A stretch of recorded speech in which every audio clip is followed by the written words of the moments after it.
there was a tidal wave when I rapped, where my body shut down. I was like having a nervous breakdown. I didn't know who I was. It was just like that confusing time.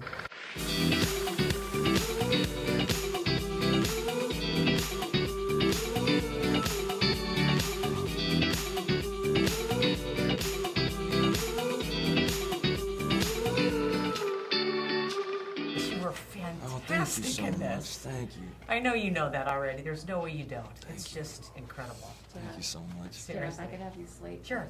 Tara Hitchcock, Good Morning, Arizona, and also Harkins Theaters, which is based in Arizona. Any particular part of Arizona? Scottsdale, Phoenix. I love However, Scottsdale. unbeknownst to me, the station gets an email a few days ago from your grandmother who emailed, I'm not joking, I've been corresponding with her. What did she say? When is Tara's review of the film going to air? Because our grandson is in the new movie Elvis. He plays Elvis. And I said, what? They've rented out a Harkins Theater. They're coming on opening day. They are so proud of you. That's so sweet. My dad was born in Phoenix. They're in Arizona right now. Who is going to be most surprised by what you do on screen? I know your sister was here last night. She had to have been in tears. She was absolutely in tears. She couldn't really put it into words. It was really moving. And, you know, my dad was in Cannes. He'd never been outside the country before. Wow. So suddenly I'm seeing him on the red carpet in his tux. It was the cutest thing. And so, yeah, getting to see him there. And I'm really excited for my grandma and grandpa to get to see it, because they were teenagers in '56. Yeah. So I can't wait for them to get to see it. You know, I've listened to so many interviews and doing the research, obviously, how you basically isolated yourself for years, doing this, immersing yourself into this role. How are you going to say goodbye to him? How hard is it? I feel like you're going to be mourning a little bit to release. Yeah, it's sort of like somebody told me about grief once, in the way that it's not like a car crash where you just heal from it. That it's more like waves on an ocean.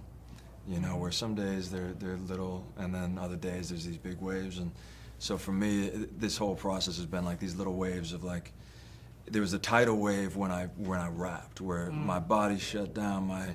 I was like having a nervous breakdown. I didn't know who I was. It was just like that confusing time. And then with each one of these moments, as we get closer to the film coming out, I'm going, oh, there's going to come a point where the film's out there, and then I'm not talking about it, and then I'm on to something else, and that is sad to me. But it also, the beautiful thing about cinema is that it's there forever. Yeah. And it's a part of my life forever. So, and Elvis is always there. Like, we'll just listen to his music, you know, and watch his films. Well, you've given us literally a gift that will last forever with your performance. It is so good.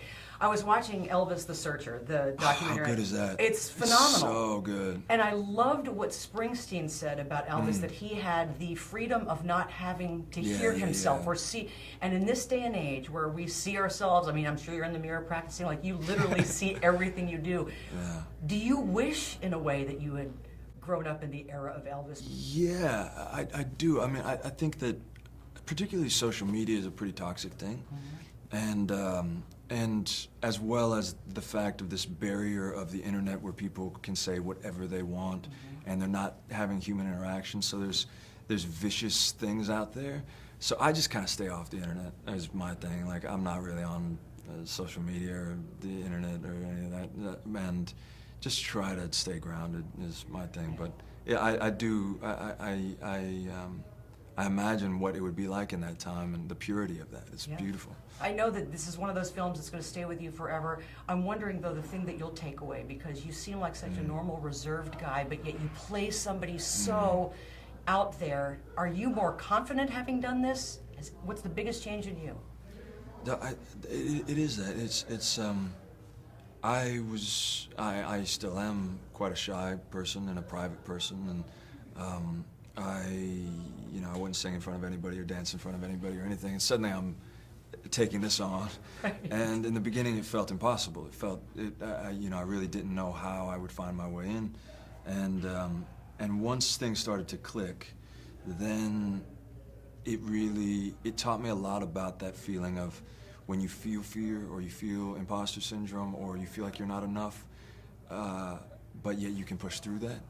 And so that's a huge gift that he gave me. I have to ask you about Austin. I mean, it's Oscar worthy, clearly. I mean, there's no doubt about it. And I'm curious, he has spent 3 years of his life. He has talked so much about living, breathing, isolating himself to embody this. How is he going to let him go? I'm glad you asked that. Last night, here we are at Graceland. I came here 5 years ago to start the research. I did not know if Lisa Marie she's seen the film and I know her feelings on the film. I didn't know if she'd get up and say anything. And what she said on that stage completely took me by surprise. I was taken aback. Afterwards, we were all taken over by the family. We had dinner in Graceland. It was like we were in someone's home. And we were in the jungle room and all of that, having drinks.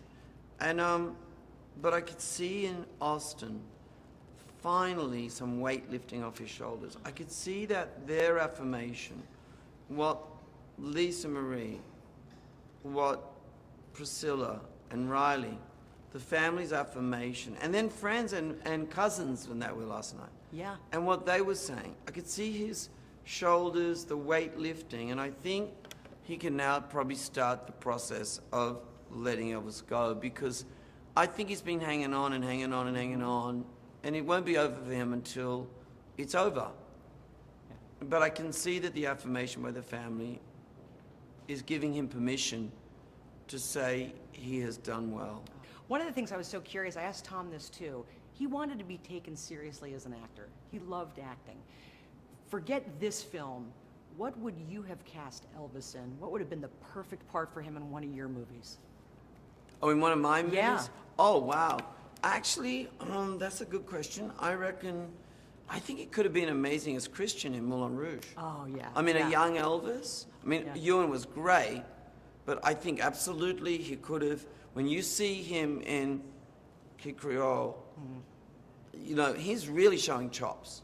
And as you know, later in his life, he said, I never made that important movie. The greatest disappointment of his life was that he never got to be in Star is Born or do a great role. And the Colonel was a big part of making that not happen. But I think, yeah, I could imagine him singing, My Gift is My Song. And this one. It'd be so good. You know, I watched Elvis the Searcher on HBO Max. And I love the part where Jerry Schilling was talking about how Elvis borrowed things from people. He would see somebody walk and go, hey, look at that walk, I'm going to use that. Did you ever take anything that you still maybe use in what you do from someone you looked up to? Oh, yeah. I mean, all my films have I mean, I didn't specifically just quote it, but we were quite isolated, and we just had one channel. So a lot of my influences are old movies. But I would take a film like Bandwagon or things like that, and I'm always quoting them, or I'm using sort of languages or feels, and all the way through, yeah, always. I mean, there's a bird in Australia called a bowerbird. It goes and gets all bits of garbage and makes something new out of it. I think I'm a collage artist like that.